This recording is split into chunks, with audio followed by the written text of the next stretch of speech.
What's going on, guys? Welcome back to the Systems Philosophy and Mental Models course. I am Nate Rose with AI for Indies, and today's lesson is on mental bandwidth, decision fatigue, and the cost of chaos. Basically what it's actually costing you to not have systems in place. This one is going to hit a little different. I want you to sit back and imagine what your creative output would look like if you recovered 90% of the mental energy you're currently spending on decisions that don't matter. Most people, when they hear that question, assume that it's rhetorical, but it's not. There's a real measurable phenomenon behind it, and once you understand it, you stop treating operational friction as a minor inconvenience, and you begin treating it as a direct tax on the work that you actually care about.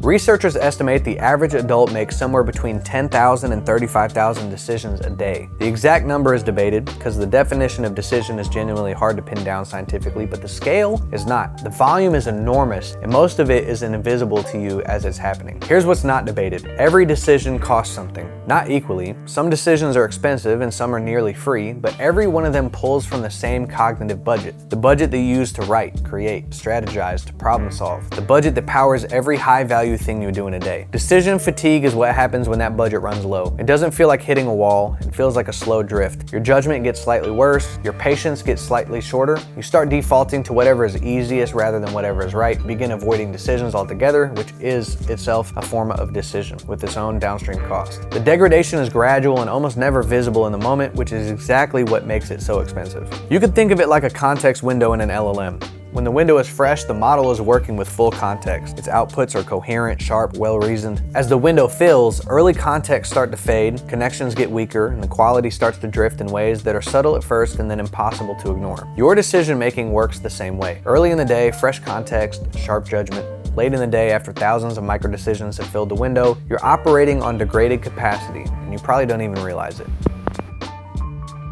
The insidious part is that most of the decisions draining your budget aren't consequential. They're not the decisions that you identify as important if you listed out your priorities for the day. They're the ones that live below the surface. Where did I save that file?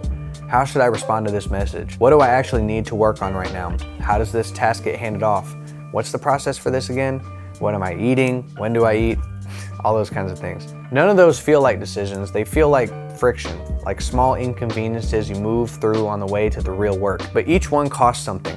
A small withdrawal from the same account, and they compound invisibly across every working hour. The inbox without a triage system, the project with no defined handoff process, the recurring task you reconstruct from scratch every time because it was never written down, the files that live in 3 different places depending on when you save them. Each of these isn't just annoying. Each is a recurring decision tax, paid every single time you encounter it for as long as you leave it unaddressed. By the time most creators start to feel it, they've been paying it for years. They call it burnout, they call it lack of motivation, they call it creative block. What it actually is in many cases is a budget that is being drained before the important work even starts.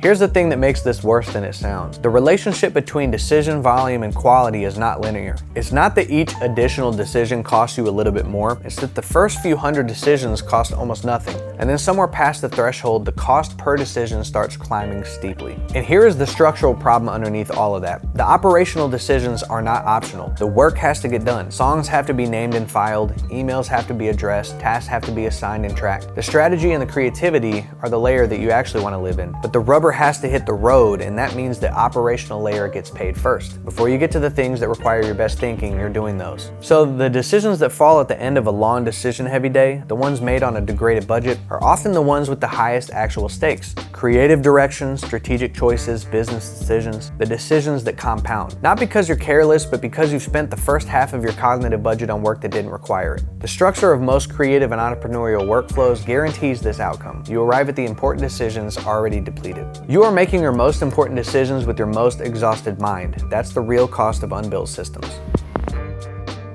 Right now, I wouldn't think about this in terms of eliminating the operational layer. What we want to do is stop personally deciding your way through it. The work is still going to get done. It just stops requiring your full presence to happen. That's what we're aiming for. That's what a system actually does at its core. It makes a decision in advance so you don't have to make it in real time. The file has a defined place, the task has a defined owner, the process has a defined sequence. None of these decisions need to hit your budget on the day they execute because you already made them when you built the system. Every layer of decisions that you remove removed from the operational floor is cognitive budget that rises to the surface. That becomes available for the creative and strategic work that actually requires your judgment. That is the abstraction ladder working in practice, not climbing it theoretically, but actually offloading the layer below so you can operate more fully in the layer above. So, what would your creative output look like if you recovered 90% of the mental energy you're currently spending on decisions that don't need you? That's not a rhetorical question, it is a design goal, and it's what the rest of this module is going to be building towards. Thanks for tuning in to the course. Next lesson we're going to get into is about offloading repetitive work, how to get the stuff that doesn't need your brain completely off your plate. We'll see you there. And if you want more content like this, but even more granular stuff where I show you what I actually do on a day-to-day basis, you can hop over to the AI for Indies Skool community. We got tons of stuff for you there and a like-minded community of people who are interested in the things that you are.